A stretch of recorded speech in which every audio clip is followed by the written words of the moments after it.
नई गाड़ी खरीदने के लिए जाएंगे और अगर जल्दबाजी दिखाएंगे, उतावलापन दिखाएंगे, तो आपको नुकसान होना तय है। कैसा नुकसान? जैसा आज एक कार बायर ने मुझे एक्सपीरियंस शेयर किया ना, जैसा उनको नुकसान हुआ है वैसा ही नुकसान आपको भी हो सकता है। उन्होंने गाड़ी लेने के लिए थोड़ी सी जल्दबाजी दिखाई। जैसे जैसे डीलर ने बोला ना कि हम ऐसा करेंगे, गाड़ी थोड़ी वेटिंग में है, ये है, तो वहां पर कस्टमर ने बोला कोई बात नहीं, वेटिंग में है, मुझे तो फटाफट चाहिए, जैसे आप दे सकते हो वैसे मुझे बता दो। जैसे ही डीलर को पता लगेगा, सेल्समैन को पता लगेगा कि कस्टमर तैयार है, उतावलापन दिखा रहा है, वैसे ही उनके जो रंग है ना वो बदल जाते हैं।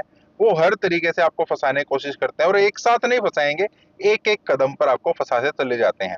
तो क्या ये कार बाइंग एक्सपीरियंस है? कैसे हमारे भी काम आ सकता है? चलिए बात कर लेते हैं। हेलो, मेरा नाम है अमित और आप देख रहे हैं डेली ऑटो लाइफ। मिस्टर गगन ने मुझे कांटेक्ट किया उत्तराखंड से, उनको डिजायर लेनी थी। और हाँ, अगर आप भी मिस्टर गगन की तरह अपना कार बाइंग एक्सपीरियंस शेयर करना चाहते हैं, या अगर आपके पास कोई गाड़ी है उसका review as a video share करना चाहते हैं, तो आप मुझे कांटेक्ट कर सकते हैं। या नई गाड़ी लेना चाहते हैं, उससे रिलेटेड कोई आपको क्वेश्चन है, कोई प्रॉब्लम है, कौन सी गाड़ी आपके लिए बढ़िया है, डील कैसे समझनी होती है, बहुत सारी चीजें हैं, तो भी आप मुझे कांटेक्ट कर सकते हैं। अब मिस्टर गगन ने बताया कि जब वो गाड़ी लेने के लिए गए, उनको डिजायर लेनी थी।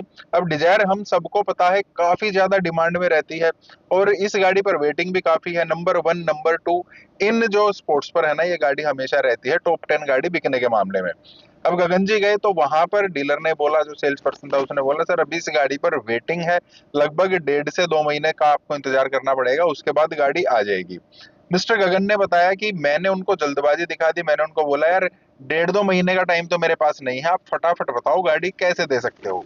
अब यहाँ पर डीलर को समझ में आ गया, सेल्समैन को समझ में आ गया कि ये कस्टमर तैयार है थोड़ा सा कटने के लिए। ठीक है, उन्होंने थोड़ा सा कोशिश की, ट्राई की कि कहाँ तक हम इनको पुश कर सकते हैं। उन्होंने बोला सर ठीक है, गाड़ी हम कोशिश करेंगे आपको 8-10 दिन के अंदर दे दें, लेकिन उसके साथ आपको लगभग 25 से 30 हजार रुपए की एसेसरीज लेनी पड़ेंगी।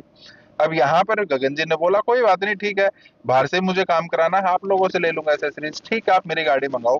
यहाँ पर वो समझ गए कि ठीक है, कस्टमर बिल्कुल तैयार है, इस मामले में तो इन्होंने बिल्कुल भी कोई हाना नहीं की।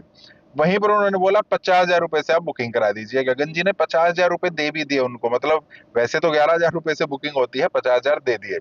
एक और उनके पास सिग्नल पहुंच गया डीलर के पास कि हाँ, कस्टमर काफी उतावला है, वो चाहता है गाड़ी जल्दी से जल्दी आ जाए। ठीक है, 2 दिन के बाद उनके पास फिर से फोन आता है डीलर की तरफ से ही कि सर आपकी गाड़ी वहां से चल चुकी है, आप हमें पेमेंट करा दीजिए, जो हमारी ऑन रोड की जो हमारी डील हुई थी ना, वो आप पेमेंट करा दीजिए, जैसे ही गाड़ी आ जाएगी हम आपको गाड़ी दे देंगे। यहाँ पर मिस्टर गगन ने उनको सारी पेमेंट तो नहीं की, 2 लाख रुपए उनको और भिजवा दिए। ठीक है, एक और सिग्नल दे दिया, गाड़ी उन्होंने नहीं देखी, अब तक गाड़ी आई नहीं है, जस्ट सेल्समैन ने ये बोला कि गाड़ी चल चुकी है, वो मान गए, उन्होंने पेमेंट कर दी। ठीक है, 2 लाख कर दी, कोई बात नहीं। 4 दिन के बाद फिर से उनके पास फोन आता है कि सर गाड़ी स्टॉक यार्ड में आ चुकी है, बाकी पेमेंट आप करा दीजिए, तब भी आपने पेमेंट बाकी नहीं कराई थी। यहाँ पर गगन जी ने उनको बोला कि यार गाड़ी अगर मेरे को दिखा तो दो, कौन सी गाड़ी आई है, मैं थोड़ी सी चेक तो उसको कर लूं, ठीक ठाक है नहीं है, एक बार गाड़ी दिख जाए तो फिर मैं पेमेंट भी करा दूंगा। अब यहाँ पर थोड़ा सा उन्होंने देखिए चीजों को रोकने की कोशिश की गगन जी ने, लेकिन अब डीलर नहीं चाहता था, सेल्समैन नहीं चाहता था कि ये चीजें रुके, उनको तो पैसा चाहिए था पहले। उन्होंने बोला सर गाड़ी हम तभी दिखा पाएंगे जब आप पेमेंट पूरी कर देंगे, क्योंकि ये गाड़ी आई किसी और के नाम की है, हम आपको गाड़ी पहले दे रहे हैं, हमने आपको बोला था, तो जब तक आप पेमेंट नहीं कराएंगे ना, तब तक हम आपको गाड़ी नहीं दिखा सकते हैं। यहाँ पर गगन जी ने बोला यार पेमेंट मेरे पास तैयार है, मैं पेमेंट लेके ही आ रहा हूँ आपके पास, ठीक है, लेकिन आप मेरे को एक बार गाड़ी दिखा तो दो, जैसे ही आप गाड़ी दिखाओगे ना, आपके स्टॉक यार्ड में ही मैं आपको पेमेंट जो है वो पूरी की पूरी पेमेंट दे दूंगा, उसमें कोई दिक्कत नहीं है। लेकिन डीलर ने बोला, सेल्समैन ने एक्चुअली बोला कि नहीं सर, ऐसे अलाउड है ही नहीं, डिजायर के मामले में तो बिल्कुल भी नहीं। कोई और गाड़ी होती या आपने डिजायर की पहले बुकिंग करा रखी होती, उसके बाद तो हम सोच भी सकते हैं गाड़ी आपके आ गई, आप चेक कर लीजिए, उसके बाद आप पेमेंट कर सकते हैं। लेकिन ये गाड़ी आई किसी और के नाम की है, हम आपको दे रहे हैं, जब तक पेमेंट पूरी नहीं आ जाएगी, यहाँ के जो डीलर है, जो मालिक है, वो अलाउड नहीं करेंगे। अगर उनको पता लग गया हमने आपको गाड़ी दिखाई है, तो हमारी जॉब के ऊपर बात आ जाएगी। तो आप पहले पेमेंट पूरी जमा करा दीजिए, उसके बाद हम आपको गाड़ी दिखा देंगे। अब यहाँ पर गगन जी ने उनको पेमेंट पूरी भी जमा करा दी कि चलो ठीक है यार, अब गाड़ी तो आई गई है। यहाँ पर पेमेंट जमा कराते गगन जी ने बोला ठीक है, पेमेंट मैंने करा दी है, तो अब आऊं? उन्होंने कहा ठीक है सर, एक बार हम कंफर्म कर लेते हैं पेमेंट आई है कि नहीं आई है, उसके बाद हम आपको फोन कर देंगे। उसके बाद गायब, पूरा दिन कोई फोन नहीं। गगन जी ने उनको फोन किया, उन्होंने फोन उठाया भी नहीं। नेक्स्ट डे उनको फिर से फोन किया गगन जी ने, लेकिन फिर भी उन्होंने फोन नहीं उठाया। अब गगन जी सीधे वहीं पर पहुंच गए कि यार आप लोगों ने पेमेंट ले ली है, गाड़ी दिखाने के लिए आप आनाकानी क्यों कर रहे हो। उन्होंने कहा सर गाड़ी ट्राले में से उतर तो रही थी, लेकिन उसमें हमने देखा कि डिजायर आई नहीं है। एक ही डिजायर आई थी, वो दूसरे कलर की है, वो किसी और कस्टमर की है। यहाँ पर गगन जी ने बोला कोई बात नहीं यार, दूसरे कलर की दे दो, लेकिन नहीं, उसके लिए मना हो गई। 2 दिन का आप इंतजार कर लीजिए, दूसरा ट्राला आने लग रहा है, उसमें हो सकता है आपकी गाड़ी आ जाए। अगर अब गगन जी बोल रहे हैं हो सकता है का क्या मतलब है, आपने पेमेंट पहले ले ली है, अब आप बोल रहे हैं कि हो सकता है। ऐसे काम नहीं चलेगा। गगन जी वहां से फिर भी बातचीत करके आ गए। ऐसे करते करते करते करते आ जाएगी, कल आएगी, ये है वो है, ये करते करते 1 हफ्ते का टाइम और निकल गया। और गगन जी ने उनको बोला ऐसा है, आप लोग ना मेरी पेमेंट वापस कर दो, मुझे आपसे गाड़ी चाहिए ही नहीं है, आपने इतना टाइम लगा दिया। अब वो बंदा क्या कह रहा है, सर आपकी गाड़ी की बिलिंग हो चुकी है, पेमेंट हम आपको वापस नहीं कर सकते हैं, गाड़ी वहां से चल चुकी है, शायद 2-3 दिन में यहाँ पर गाड़ी पहुंच जाएगी।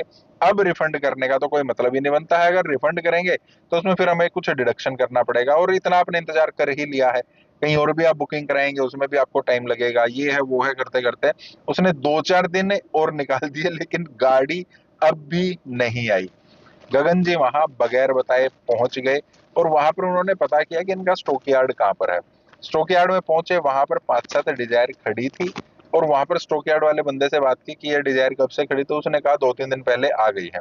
अब गगन जी वापिस उस बंदे के पास पहुंचे, सेल्समैन के पास, कि यार तुम्हारे स्टॉक यार्ड में गाड़ियां तो खड़ी हैं, तुम बोल रहे हो कि मुझे नहीं दोगे। अब वो बंदा कह रहा है सर वो किसी और की है, जैसे आप कस्टमर है ना, वैसे ही किसी और ने मंगा रखी है, ये गाड़ी तो उनको देनी जरूरी है, आपको हम नहीं दे सकते हैं, आपकी गाड़ी आने वाली है। अब ये करते करते आने वाली है, ऑलरेडी 15 दिन तो हो ही चुके थे। यहाँ पर गगन जी ने थोड़ा सा हंगामा करना शुरू किया कि ठीक है, आप लोग मुझे गाड़ी दे रहे हो तो ठीक है, नहीं दे रहे हो तो मेरे पैसे अभी के अभी वापस दे दो।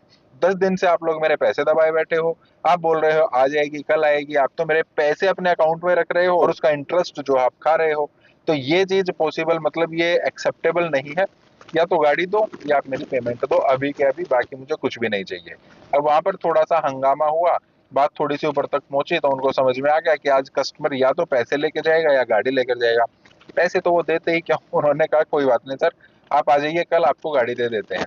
गगन जी ने बोला कल नहीं आज, गाड़ी दे रहे हैं तो ठीक, अदरवाइज मुझे मेरे पेमेंट वापस चाहिए। उसके बाद उनकी गाड़ी तैयार की गई, उसके बाद उनको गाड़ी डिलीवर भी की गई, और जो 25,000 रुपए की एसेसरीज हैं उसके बजाय उनको 35,000 की एसेसरीज और लेनी पड़ी, उसकी पेमेंट भी उनको करनी पड़ी। तो यहाँ पर मिस्टर गगन जी का यही कहना था, अगर वो उतावलापन नहीं दिखाते तो शायद डीलर उनके साथ ना इतनी चीजें नहीं करता, वो सिर्फ यहाँ तक रुक सकते थे कि आपको एसेसरीज थोड़ी ज्यादा लेनी पड़ेगी। वहां पर गगन जी रुक जाते, 50,000 के बजाय 11,000 रुपए से अगर वो बुकिंग कराते, वहां पर भी डीलर को समझ में आता कि हाँ इस कस्टमर को हम ज्यादा पुश नहीं कर सकते हैं। गाड़ी देखे बगैर अगर वो कोई एक्स्ट्रा फर्दर पेमेंट नहीं करते, वहां पर भी एक इंडिकेशन होता कि कस्टमर लेना तो चाहता है गाड़ी, लेकिन जैसे हम इसको चलाना चाहेंगे वैसे ये नहीं चलेगा। तो ये कुछ कुछ गलतियां उन्होंने की थी, अक्सर हम लोग भी ऐसी ही गलती कर देते हैं, और उन गाड़ियों के लिए स्पेशल जिनके लिए ज्यादा वेटिंग होती है। तो ये गलती हमें नहीं करनी है। फिर से आपसे कह रहा हूँ, आपके पास कोई कार बाइंग एक्सपीरियंस आप शेयर करना चाहते हैं, कोई रिव्यू शेयर करना चाहते हैं एज ए वीडियो, मुझे कांटेक्ट कर सकते हैं, या नई गाड़ी खरीदने से रिलेटेड आप कोई हेल्प चाहते हैं तो मुझे कांटेक्ट कर सकते हैं। बाकी इस टाइप के वीडियोस के आप लाइक एंड चैनल को सब्सक्राइब करना। मिलते हैं नेक्स्ट वीडियो में। Thank you, bye bye.